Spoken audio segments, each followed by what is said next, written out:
Eu quero deixar uma meditação com você nessa noite. De Romanos capítulo 8. A Bíblia tem milhares de promessas e nós seres humanos adoramos promessa. Ler promessa faz bem, né? Tanto que alguns de nós gostam tanto de promessa que faz da Bíblia um amuleto. Aí você entra na casa de alguns crentes assim, ou não crentes, né? Aí lá em cima da cômoda está escrita, está aberta a Bíblia no Salmo 91. Aí tu chega lá, aquele que habita, né? Esconderijo do Altíssimo. Então tu chega na casa do outro e está o Salmo 121. Eleva os meus olhos para o monte. Então tu chega lá, o outro está lá, a Bíblia empoeirada, tadinha, abandonada. No Salmo 23, o Senhor é meu pastor e nada me faltará. Aquele pessoal que gosta de promessa, mas olha para a Bíblia e fala assim, eu estou contigo e não abro, né? Mas está lá na cômoda, na promessa. A gente adora a promessa. E isso é normal, isso é natural, isso é inerente a cada um de nós. Agora, entre as muitas promessas que a Bíblia tem, acho que uma das mais saborosas está em Romanos capítulo 8.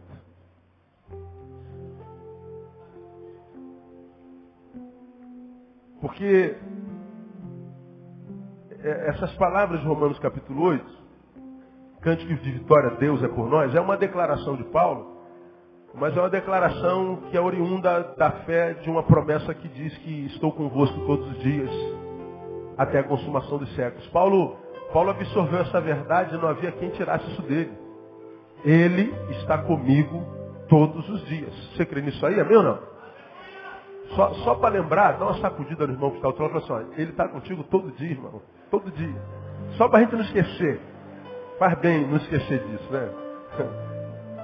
Quantos dias da semana ele está conosco? Todos os dias. Isso significa dizer que não há um dia em que ele não esteja lá.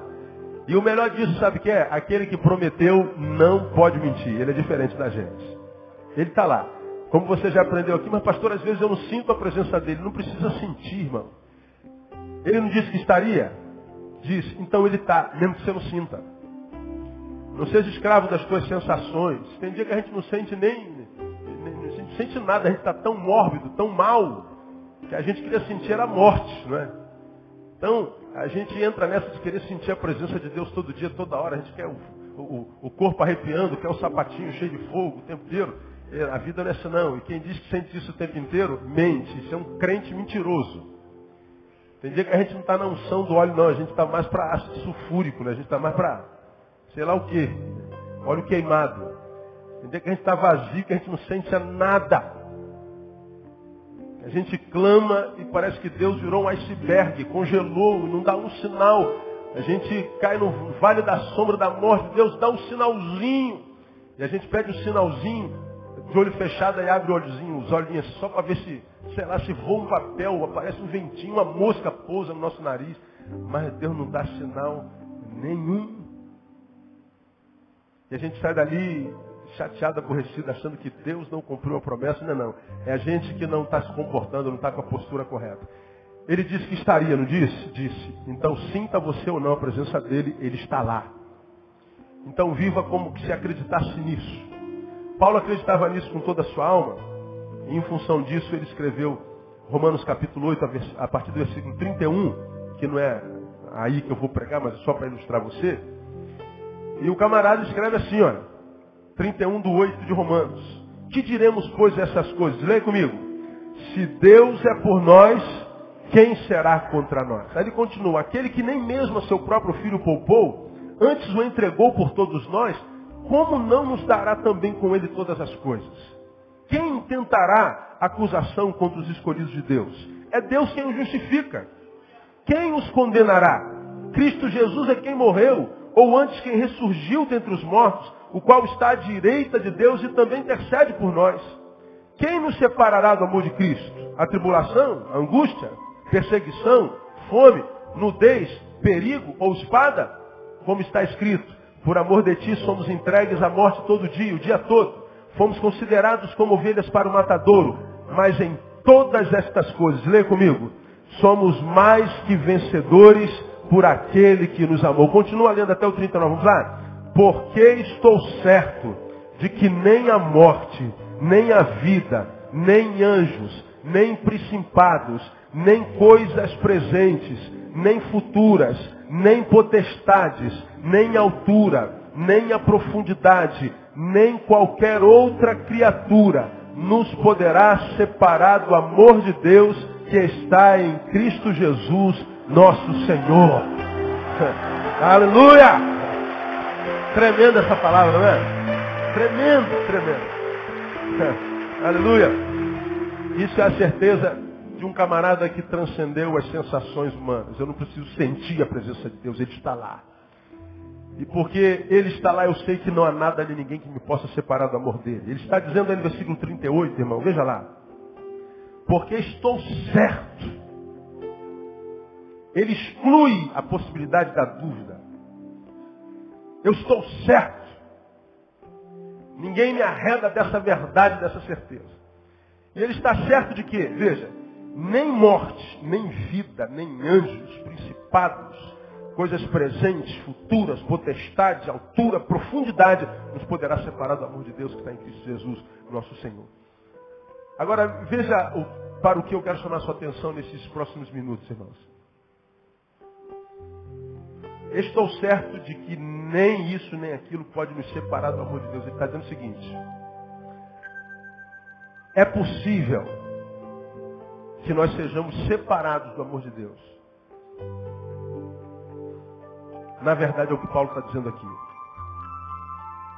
É possível que eu, enquanto indivíduo, Neil, posso me ver separado do amor de Deus. Manifestado, revelado, personificado em Cristo Jesus, nosso Senhor. Essa separação é possível. O que Paulo está dizendo é que, embora isso seja possível, ele revela algumas coisas que, no caso pessoal dele, ele acredita, ainda que seja isso tudo, a mim, vocês não podem me separar do amor de Deus. Ainda que me separar do amor de Deus seja uma possibilidade, ele está dizendo, olha, morte não vai, vida não vai, principado não vai, coisa presente não vai, coisas futuras não vão, potestades não vão, altura, profundidade não vão me separar. A mim, não. É o que ele está dizendo lá, está falando dele.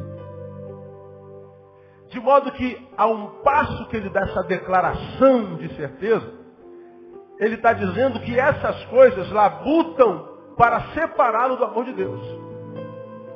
Ele está dizendo que existem coisas na vida que labutam contra ele para separá-lo do amor de Deus. Ele está dizendo, mas vai trabalhar à toa. Porque eu não vou me separar do amor de Deus. Ele está dizendo que existem principados, que existem potestades, que trabalham, labutam, se empenham para nos separar, para separá-lo do amor de Deus em Cristo Jesus. Ele está dizendo, mas essas potestades, esses principados, esses espíritos não vão conseguir me separar do amor de Deus.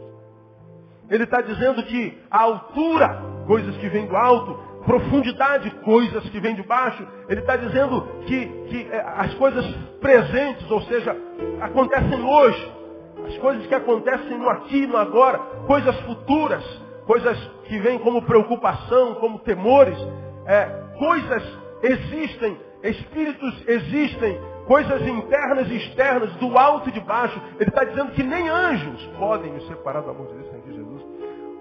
Portanto, ele está dizendo que essas coisas trabalham para nos separar do amor de Deus que está em Cristo Jesus. Portanto, permanecer no amor de Cristo não é permanecer no amor de Cristo imune às adversidades, às dores, às perseguições, às tentativas do inimigo de me tirar de lá, desse lugar que é o amor de Deus.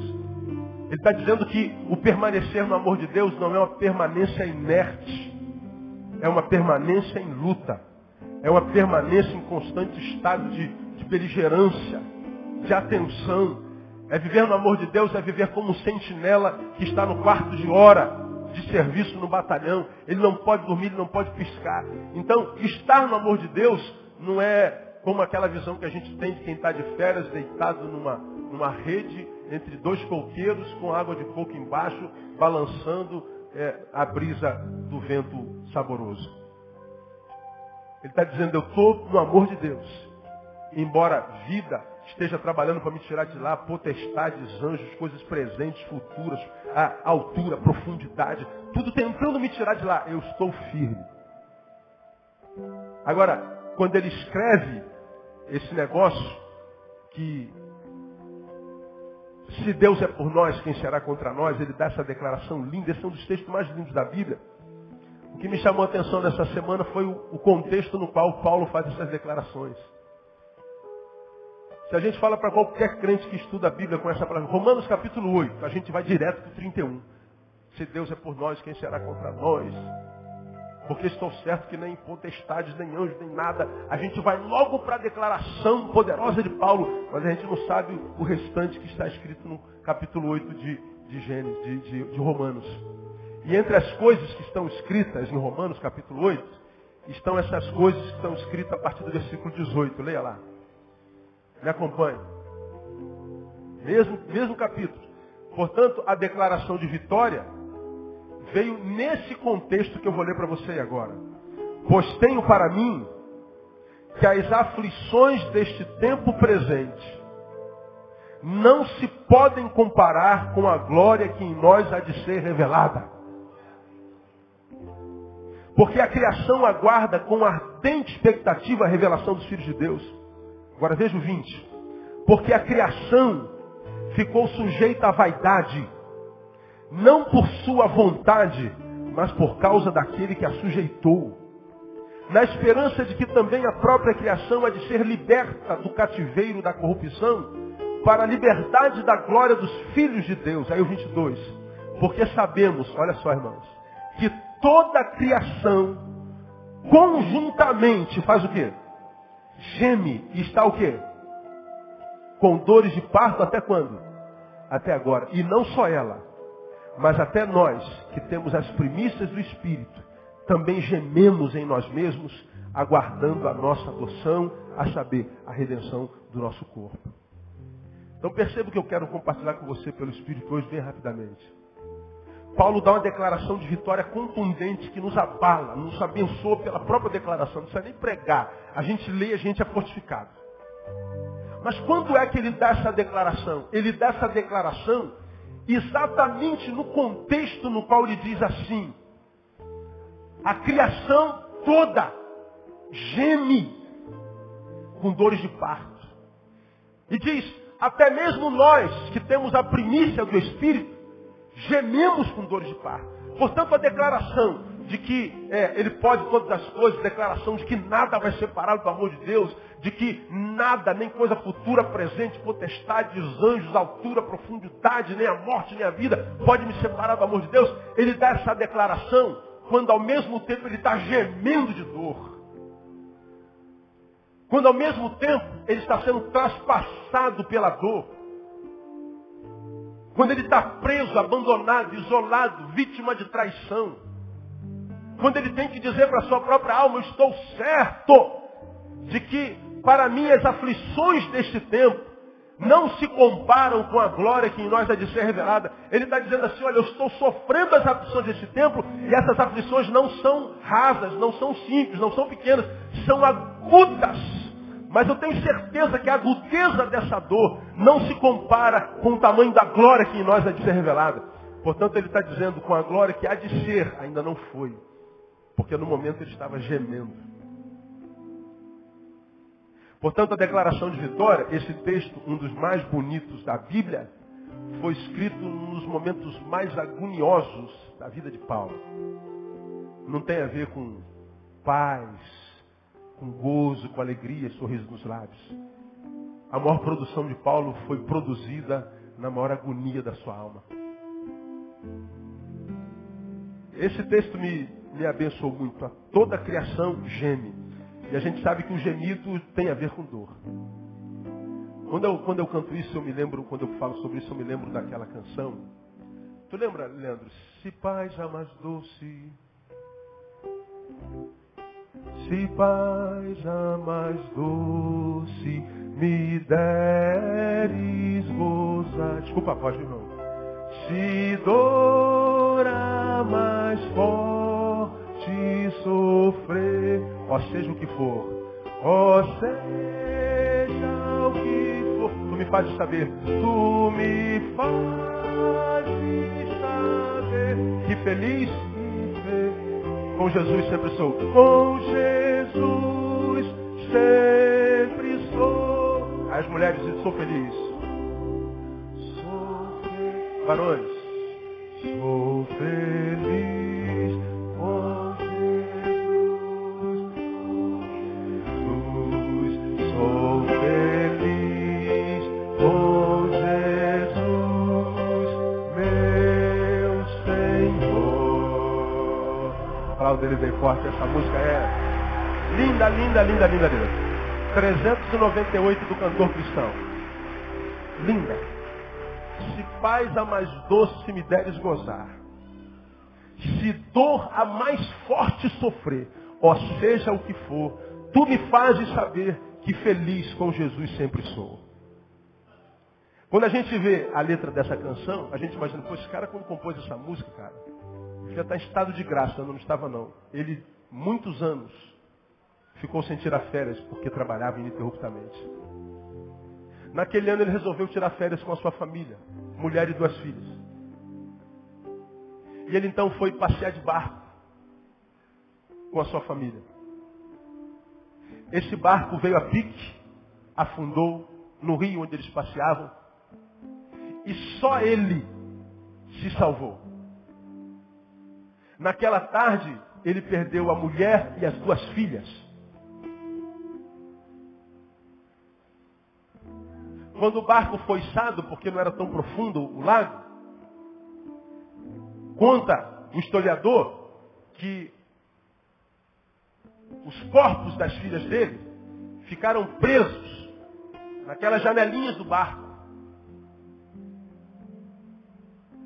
E ele viu a imagem das suas filhas mortas, presas na escotilha do barco. Anos sem tirar férias. E naquele ano ele disse, agora eu vou passear com a minha família. Nesse passeio, ele perde a mulher e as 2 filhas. E diz que ele sentado olhava a imagem. Nossa, só em pensar nisso, já abala a nossa estrutura, né? Meu Deus do céu, eu tenho 2 filhas. Ele olha a imagem das suas filhas mortas, e ele então compõe essa canção. Se paz a mais doce me deres gozar, ou se dor a mais forte sofrer, ou seja o que for, tu me fazes saber que feliz com Jesus sempre eu sou. A pergunta é, de onde vem essa força, irmão? De onde vem isso? Aliás, a pergunta mais sábia seria, quem tem direito a essa força? Porque algumas pessoas conseguem viver isso que Paulo está vivendo aqui, que esse homem que compôs essa música consegue viver isso.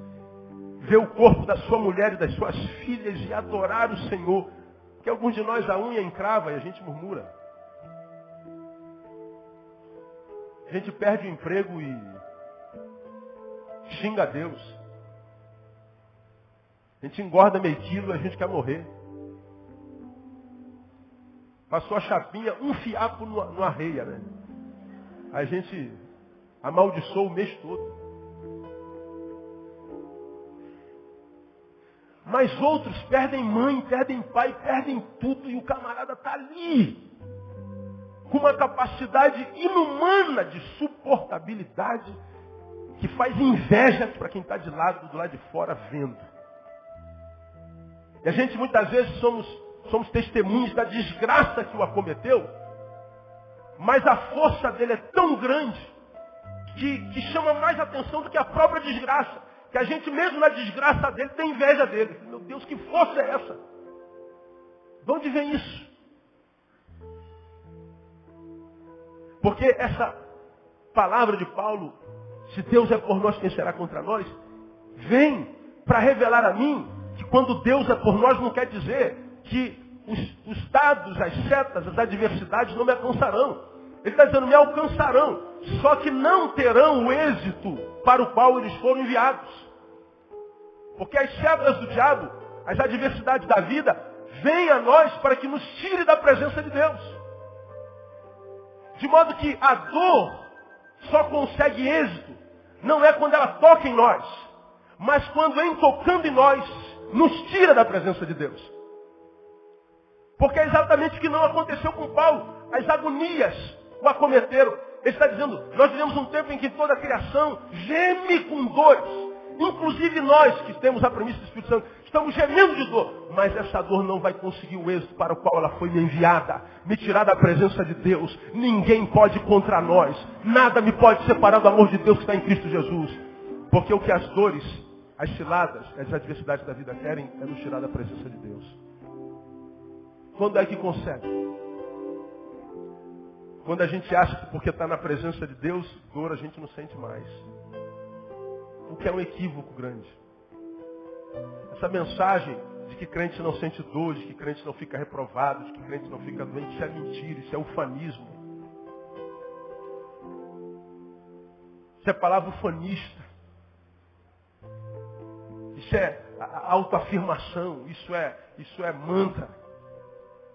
Que Paulo está dizendo que ele crê na palavra de Salomão, quando escreveu o Eclesiastes capítulo 9, que diz, tudo sucede igualmente a todos. O que nos diferencia do homem sem Deus não é o que acontece a nós, é a forma como nós reagimos que acontece a nós. De modo que se a gente não aprende isso nunca, como meninos que não querem sentir dor nunca, que não sabem lidar com não, porque senão faz bico, faz birra, faz berro.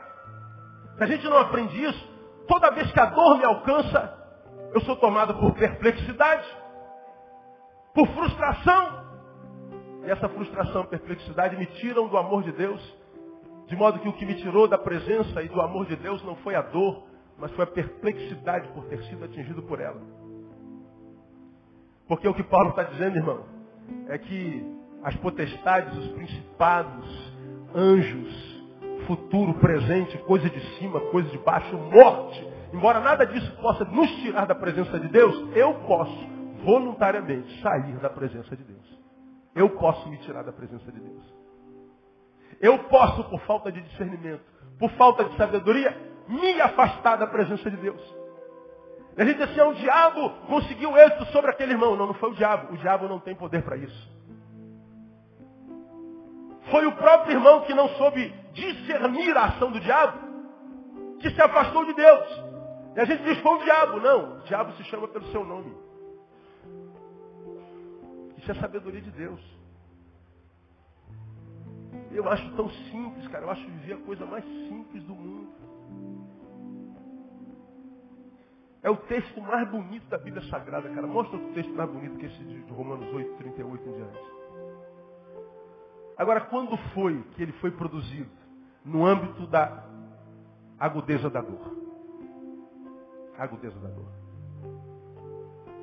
Então, para nossa reflexão, uma vez que nós já introduzimos dessa forma, para mim essa introdução já era suficiente, deixa eu dar 3 lembretes a você.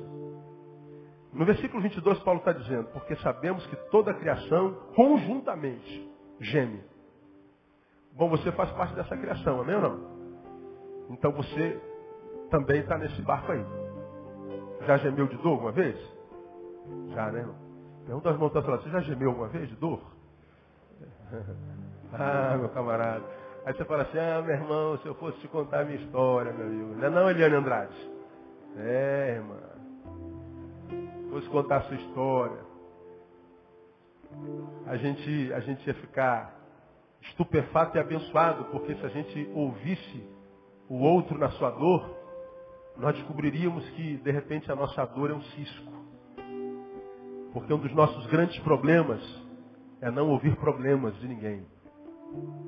E quem não ouve problemas de ninguém, acha que o seu problema é sempre o maior do mundo. Esse é um dos privilégios de trabalhar com gente. A gente atende no horário das 10. Aí vem uma pessoa que está com falência múltipla dos órgãos. Está com uma doença congênita, incurável.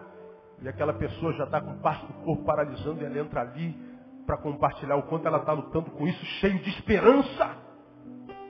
Crendo que Deus vai fazer a obra e não desperdiçando 1 minuto do tempo que tem.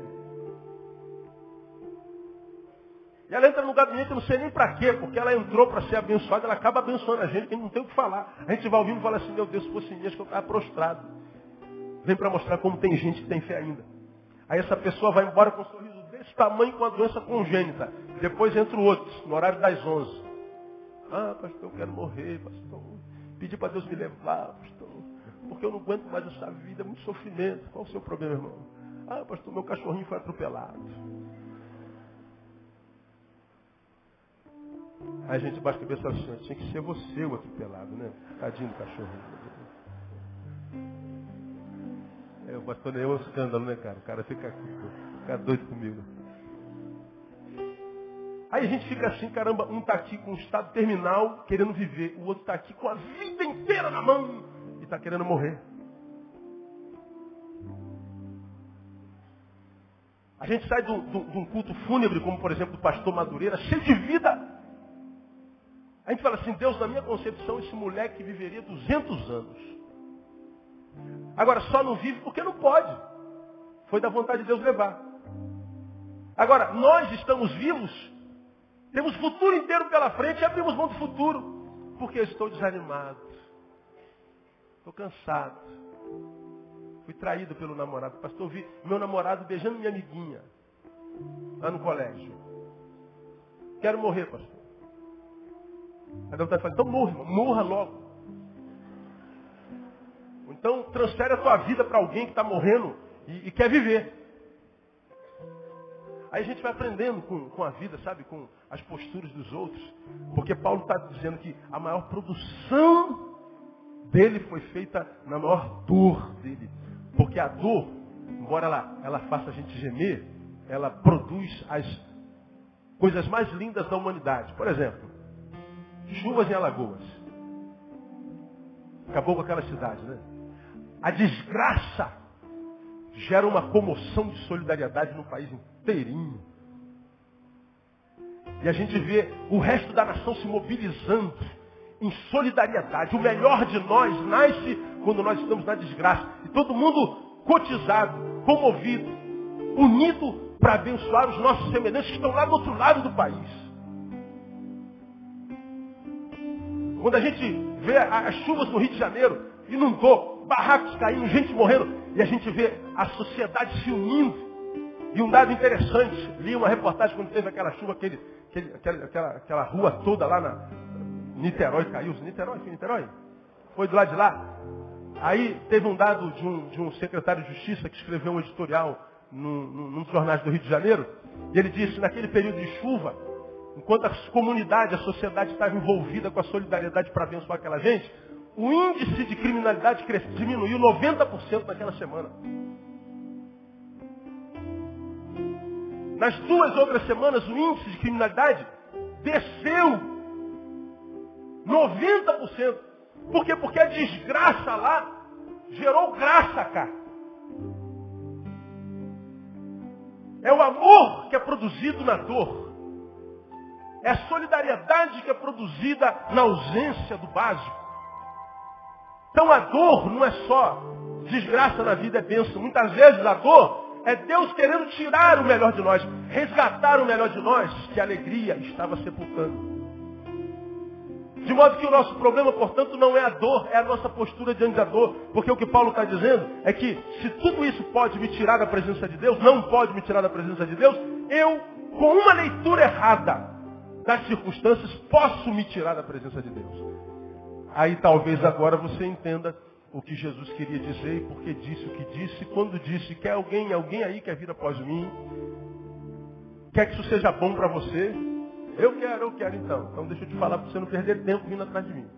Quer vir após mim? Quero. Então, para que seja bom para você, para que seja vida na sua vida, antes de vir após mim, você tem que fazer uma coisa. É o que quer? Negue-se a si mesmo. Porque se vier após mim não se negar, vai seguir à toa, mesmo que eu seja Deus. Porque se você vier com você no lombo, você vai acabar te tirando da minha presença. Você não vai saber lidar com dor. Não é tremendo isso? Então negue-se. E para que a gente aprenda a lidar com dor, 3 verdades. Primeiro, nunca se esqueça que você faz parte dessa criação que geme e sente dor. Com isso eu quero dizer o seguinte: é impossível que, sendo parte dessa geração, nós não soframos com os estilhaços dessa carga de dor que produz o gemer na criação. Se eu faço parte da criação que geme, é impossível que eu passe por essa criação sem que eu receba essa carga de dor de quando em vez, eventualmente. Paulo está dizendo que é impossível viver sem sentir dor. É impossível ser da geração sem sentir os efeitos da geração. Pastor, por que está doendo? Porque você faz parte da geração que geme. Como já preguei aqui em outra oportunidade, você só sente dor porque você está vivo. Quando você morrer, a dor acaba. Então é melhor estar vivo sentindo dor do que morrer para não sentir dor. Então trata de aprender a lidar com a dor e vai viver a sua vida. Porque a dor faz parte dela. Quero dizer, todavia, que mesmo que alcançados por ela, nós podemos prosseguir. Pois o que tem paralisado os homens não é a dor em si, mas a perplexidade por ter sido alcançado por ela, como eu falei. A gente está muito bem aqui, cara, bem, uma beleza, cara, uma beleza, a vida está indo bem. E está tão bem que a gente até desconfia, né, cara? Pô, tá muito boa, a vida está dando certo demais, cara. Não é possível, cara, eu passei no concurso, meu chefe me deu aumento. Meu filho melhorou nas provas, tirou tudo 9. Minha mulher está me obedecendo, meu marido está chegando em casa na hora certa. Me levou para o cinema essa semana. Aquela oração que eu fazia há 10 anos aconteceu. No sábado levou a gente para a praia, para passear. Ficamos o dia inteiro na praia, comemos frango com farofa. Meu Deus, está bom demais, esse negócio esmola demais. Acontece com vocês? Existe até uma síndrome chamada síndrome de Polícrates, que quando alcança o ser humano, o impede de celebrar a vitória. Porque para quem tem a síndrome, toda vitória vem atrás de uma grande derrota. Então quando o cara está doente, você está dando muito certo, meu Deus, já vai vir uma desgraça aí, meu Deus do céu. O cara está aqui, ó, de posse da vitória. Hoje é dia de vitória. Amanhã, o que vem amanhã, meu Deus do céu? Jesus, tem misericórdia. Isso é doença. Mas porque a gente está tão cercado de dor, quando tem um rescaldo de alegria, você fala assim, pô, não é possível, cara, isso é coisa do diabo, isso é cilada. Lá vem bomba aí. Irmão, deixa eu falar uma coisa para você. Quando a vitória e a alegria chegar no teu dia, curta essa vitória, essa alegria no teu dia, porque o teu dia é tudo que você tem. Você está entendendo isso, amém ou não? Eu falo assim pro teu irmão, quando vier a vitória, curta. Celebre. Para de ficar pensando o que vem amanhã, de repente nem amanhã vem mais. Jesus libera a bênção hoje, volta daqui a 10 minutos, então curta esses 10 minutos. Agora a gente está de posse da vitória e fica perplexo porque a dor nos alcança. Não saber porque isso aconteceu comigo, olha que coisa interessante. Dói mais do que isso que aconteceu comigo. Aconteceu algo ruim comigo. E isso que aconteceu comigo é ruim. Mas o efeito dessa coisa ruim que aconteceu comigo não é tão grande quanto não saber por que isso aconteceu. Por que, Senhor? Por quê? Por quê? Por quê? Pô, tu está procurando a resposta, cara. Você está sentindo dor, está se preocupado com a resposta. Vai lutar contra essa dor, pô. Porque tem dores que simplesmente não têm respostas. Então luta contra a dor. Canaliza a sua força para não se entregar a ela. Como você já ouviu aqui, não é pecado sentir fraqueza. O pecado é se entregar à fraqueza sem luta. Isso que é pecado. Então, o que o Deus do nosso coração está dizendo nessa noite é que nunca se esqueça que você faz parte de uma criação que geme e sente dor. Portanto, é impossível passar por ela sem que os recaldos dessa carga de dor chegue até nós. Nós somos parte dessa geração que está gemendo, irmão. A dor faz parte da vida. Agora, só para lembrar o que eu já ministrei no passado, eu usei naquele outro sermão o exemplo da mamãe, né? A dor mais contundente, dizem, que um ser humano sente na vida é a dor do parto.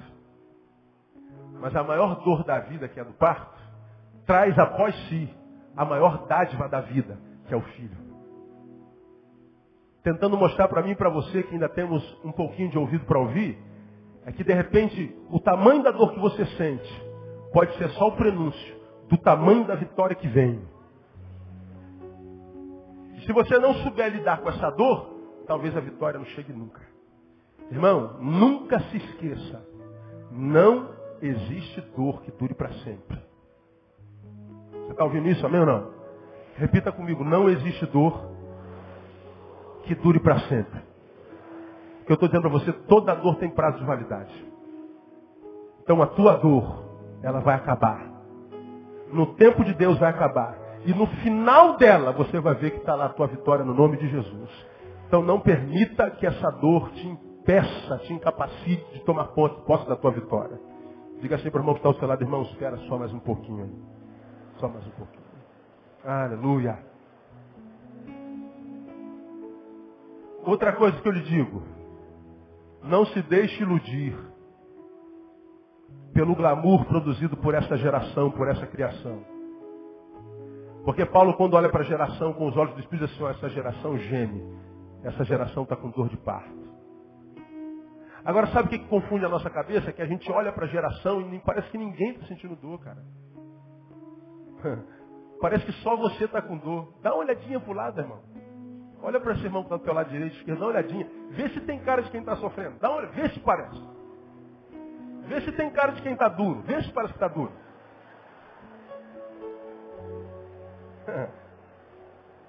Pode estar tudo, menos duro, menos sofrendo.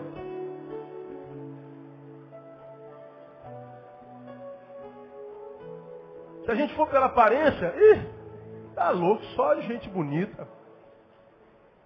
Você senta assim do lado, você chega na igreja, senta assim no teu banquinho de 60, todo domingo. Aí vem um cheiro, meu Deus, deve ter um anjo sentado do meu lado. Ô glória, isso é o odor de Cristo, né? É Dolce Gabbana, né? Isso é tão tremendo que a gente acostuma com o cheiro das pessoas e a gente, sem que ela saiba, a gente vai sentando sempre do lado dela. Porque os fedorentos também a gente sabe quem são. É ou não é? Só não temos coragem de falar, não é verdade? Minha esposa tem fama de cheirosa. Glória a Deus, aleluia, glória a Deus. É verdade. Olha lá, é verdade, né, irmão? Eu é quem o diga, irmão. Eu é quem o diga. Né? Então, a gente olha assim para o lado e fala assim, cara, só eu que tenho problema, não é possível. Está todo mundo bem. E saber que o outro está bem, piora o nosso problema. Porque nós somos isso que eu falei no início do culto. Nós somos... A gente não vale nada. O Brasil perdeu, a gente sofreu. Mas a Argentina perdeu, então está tudo bem. A gente está tranquilo. A gente esqueceu que o Brasil perdeu.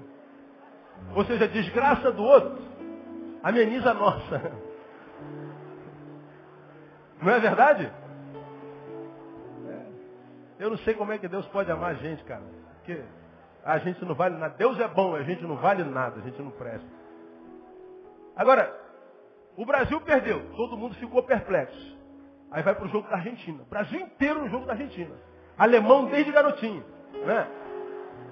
Desde garotinho alemão. Sabe o nome dos jogadores da Alemanha todinho. Gravou para torcer contra a Argentina. Aí a nossa preocupação não é mais a dor. É que o outro não fique sem dor. E se o outro sentir dor, então eu não estou na desgraça sozinho. Agora, a gente traz isso para a vida cotidiana, a gente olha assim para o lado, está todo mundo bem. Tudo bem com Deus, todo mundo santificado. Você vê o irmão do teu lado adorando, cara, você fala assim, vai voar, cara, esse cara vai ser arrebatado. Cara, eu não estou sentindo nada, esse cara, meu Deus, quanta santidade. Não se iluda não, irmão. Não se iluda com a produção dessa geração que Paulo está dizendo, geme. Não acredite no que os teus olhos veem. Nunca. Não se impressione com a santidade de ninguém. Não se impressione com a santidade dos evangélicos. Eu sou evangélico. E não me iludo com os crentes que eu conheço. Eu já falei para você que é meu amigo. Não é meu ovelha, não precisa me ouvir agora. Isso é para quem é de Betânia. Se você tiver que se impressionar com alguém, se impressione com a humanidade. Com a santidade não. Porque a santidade do Jesus que a gente serve era uma santidade tão humana, tão simples. Ele era tão humano, tão parecido conosco, que para ser preso, um safado teve que beijá-lo. Porque se ele não fosse beijado, eles nunca saberiam quem é Jesus. Jesus não era mais santo que ninguém. A santidade de Jesus o humanizou. Portanto, a santidade que nos diviniza não é a santidade de Jesus. Como você já aprendeu aqui, nós não somos um ser humano tentando nos transformar num super santo, num ser espiritual. Não, nós somos um ser espiritual tentando nos transformar em humanos. É muito mais fácil parecer espiritual do que ser humano. Deus escolheu o ser humano. E a gente vê alguns humanos querendo parecer Deus. De tão santos que são. São tão santos que até Jesus perto deles se sentiria carnal. Então eu digo para você que é minha ovelha, não se impressione com a santidade dos crentes. Se impressione com a humanidade. Não se iluda com o que os teus olhos veem. Não imagine que você está pior do que todo mundo é melhor que você. Essa não é uma análise correta. Não é uma análise à luz do Evangelho. Porque Paulo está dizendo todo mundo, todos, conjuntamente, inclusive nós, que somos as primícias do Evangelho. Claro que nós admiramos algumas pessoas a quem Jesus usa, que são canais da bênção de Deus na nossa vida. Mas mesmo esses que são canais de bênção de Deus na nossa vida, não são pessoas inatingíveis pela dor, pelo contrário. Bom, eu não dormi essa noite. Um testemunho aqui. Sexta e sábado, preguei 5 vezes em Mato Grosso do Sul. Cheguei no hotel 1h10, meu voo era às 3, tinha que estar às 2 no hotel. Então fui no hotel, tomei banho, arrumei minha mala e fui para o aeroporto. Vim para cá, vim direto para o culto. Aí não aguentei fazer o batismo hoje, 46. Mas não tive tempo de descansar, por um outro acontecido. Vinha no carro para cá, com os olhos cheios de areia. Já sentiu isso na vida? Você não consegue dormir? Aí vinha no carro, não está combinado não. O que eu falei no carro hoje sobre pregar hoje de culto? Você não estava aqui? Se pudesse, você não viria hoje. É minha esposa. Falei isso para ela no carro hoje. Meu amor, hoje eu vou. É porque eu sou caxias demais. Porque se eu fosse um pouquinho mais livre, eu não ia não. Hoje não estou afim não. Hoje eu não estava afim de vir para a igreja. Que isso, pastor? Não dá um mau testemunho desse. Né? Sabe por que alguns de vocês acham mau testemunho? Porque vocês estão acostumados a ouvir super-homem. Quando descobrem que o super-homem não é super, é só homem, a gente se escandaliza. Mas ao mesmo tempo que se escandaliza, se alegra. Porque descobre que os supers são homens como a gente. A gente é muito mais abençoado quando um super crente revela que não é tão crente assim, do que quando um super crente tenta mostrar que é tão crente, ao ponto de que mostrando que é tão crente, a gente se sinta carnal. Eu prego em congressos e congressos dessa nação. Às vezes vejo alguns ministros de louvores, alguns pastores falando da sua intimidade com Deus. Eu falo assim, Deus, se esse cara está falando a verdade, eu sou o pior dos crentes, que eu nunca vivi isso na minha vida. Esse cara está falando aí, meu camarada me deixa assim pequenininho, e assim, meu Deus, eu vou embora daqui, que é muito santidade para o meu gosto. Ele conta da santidade dele, é o meu primo. Não pode ser de Jesus. Eu sei a vida que eu levo em Deus. Deus conhece meu coração. Porque a santidade que te envergonha na tua falta de santidade não é a santidade de Jesus. Porque quem acusa a gente é o diabo, não Deus. Deus ama a gente, irmão, em santidade ou carnalidade. Deus ama a gente e não desiste da gente em hipótese alguma. Você pode estar vivendo o pior momento da sua vida. O que Deus sente por você é a mesma coisa que Ele sentia quando você está vivendo o melhor momento da sua vida. O que Deus sente por você hoje, que está aí inútil no reino, inoperante, caído, prostrado, é o mesmo que Deus sente quando você estava aqui no altar, operando, curando, restaurando. A mesma coisa. Não há nada que você possa fazer para Deus chamar mais e não há nada que você possa fazer para Deus chamar menos. Ele te chama do mesmo jeito. Então, não se impressione com o glamour produzido por essa geração por 2 razões. Porque ela é como como em tempo algum, semelhante a uma miragem no deserto. Você está carente, está com sede. Aí tu está no deserto, vê uma poça d'água. Opa! Aí tu mergulha nessa poça d'água e enche a boca de areia. Miragem. Miragem é como quem está com uma necessidade muito grande. E a resolução do problema é ali, ó, imediato. Não existe resolução de problema imediato. Não existe vitória sem luta. Ninguém conquista o troféu sem antes entrar no ringue. Tem que entrar no ringue. Enquanto me arrumava, estava vendo o Mangueira, a luta do Brock Lesnar com o Chemical. E os pesos pesados. Eu falei, meu Deus, 120 quilos cada homem desse. Eu não entraria nesse ringue, mas nem por $1 bilhão, mano. 2 monstros lutando. Brock Lesnar ganhou. Está lá com o cinturão de campeão. Mas para botar aquele cinturão na cinta, ele teve que mostrar o olho roxo, inchado, supercílio cortado, corpo suado. Ele estava respirando com...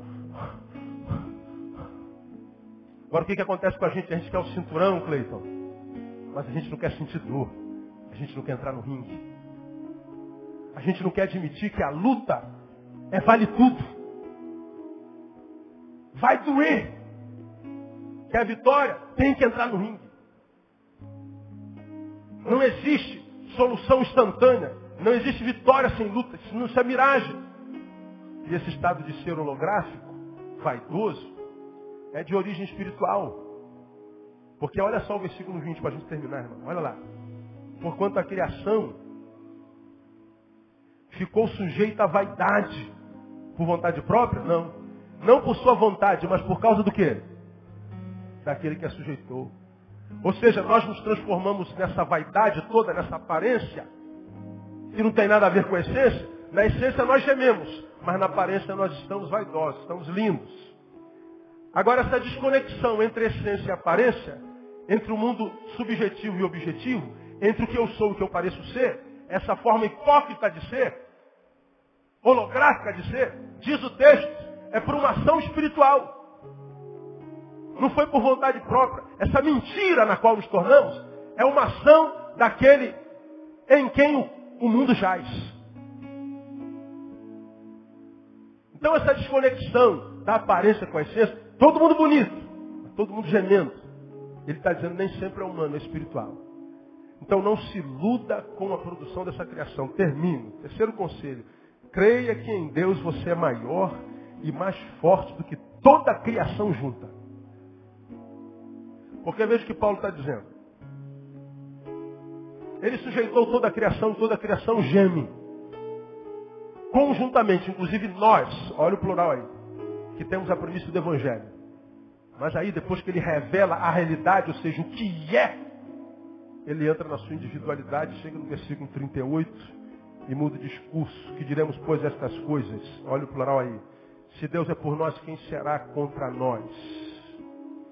Agora, quando ele chega lá no 38, ele sai do plural e entra no pessoal e diz, porque estou certo. Ele não está dizendo, estamos certos. Ele está dizendo, o que o diabo está fazendo em nós, eu estou vendo. Mas quando eu estou sozinho na presença do meu Deus, ainda que sozinho, eu sou mais forte do que toda a criação junta. Porque eu estou certo de que nem a morte, nem a vida, nem anjos, nem principados, nem coisas presentes, nem futuras, nem potestades, nem altura, profundidade, nem qualquer outra criatura nos poderá separar do amor de Deus que está em Cristo Jesus, nosso Senhor. Meu irmão, pode vir a dor que vier. Se veio, é porque Deus sabe que você pode. Se veio, é porque Deus sabe que você é maior do que ela. Porque Ele disse que não há aprovação que seja maior do que aquela que a gente possa suportar. Está doendo aí, irmão? Pastor, está doendo muito. Tanto que você já deve ter dito, pastor, eu não aguento mais. Quantas vezes na sua vida você disse, eu não aguento mais? Aguentou ou não aguentou? Como? Lembra que você disse isso quando tua mãe morreu? Quantos anos tem que a tua mãe morreu? Aguentou ou não aguentou? Lembra que você disse isso quando perdeu o filho? Quando o casamento acabou? Lembra que você disse isso quando perdeu o emprego? Quando teve aquela notícia horrível, seja ela qual for? Você disse, eu não vou aguentar, eu não vou suportar. Quanto tempo tem isso? Você aguentou ou não aguentou? Porque Deus é por nós. E se Deus é por nós, irmão, ninguém será contra nós. Porque aquele que nem mesmo a seu próprio filho poupou, como não nos dará também com ele todas as coisas? Tudo que você precisar para esse tempo de dor, vai chegar no tempo da dor. E vai te capacitar para viver esse tempo de dor. E você vai suportar esse tempo de dor. E quando você atravessar essa dor, você vai olhar para trás e vai dizer glória a Deus. O choro durou uma noite, mas depois de toda a noite vem uma alegria, seguida por uma manhã. E você vai rir de tudo que te fez chorar. E mais, Deus vai colocar na tua frente gente que está passando a mesma coisa pela qual você passou, e você vai viver o mesmo que Paulo disse, para que consolemos com a mesma consolação com a qual nós somos consolados. A dor nos capacita para sermos melhores seres humanos, melhores discípulos, de modo que você vai ser uma bênção, não porque tem formação, porque fez um cursinho na igreja, porque fez um semináriozinho de teologia, porque fez um cursinho com fulano de tal, porque teve um monte de informação naquele cursinho, tal. Não. Você passou pela escola da vida. E você vai dizer assim, meu irmão, eu sei o que você está passando. Como é que você sabe? Eu vivi o que você está vivendo. Não me informaram sobre essa dor, não. Ah, eu imagino o que você está vivendo. Imaginação é uma coisa. Uma coisa é só dizer, eu sei o que você está vivendo. Então, olha para mim e entenda, eu sou você amanhã, porque você sou eu ontem. Não existe dor que dure para sempre. Então, meu irmão, o Espírito Santo de Deus te abençoe com essa palavra. Porque para mim uma palavra como essa nada mais é do que uma tremenda declaração do amor de Deus para alguns de vocês.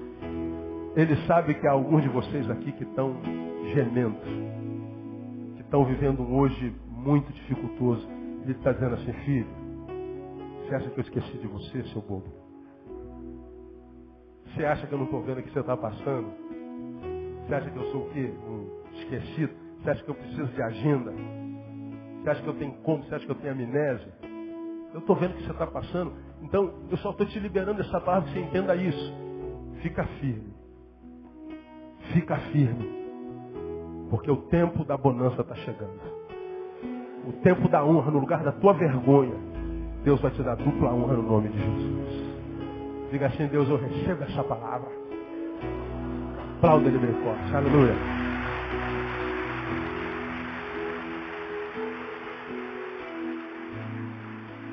Glória a Deus.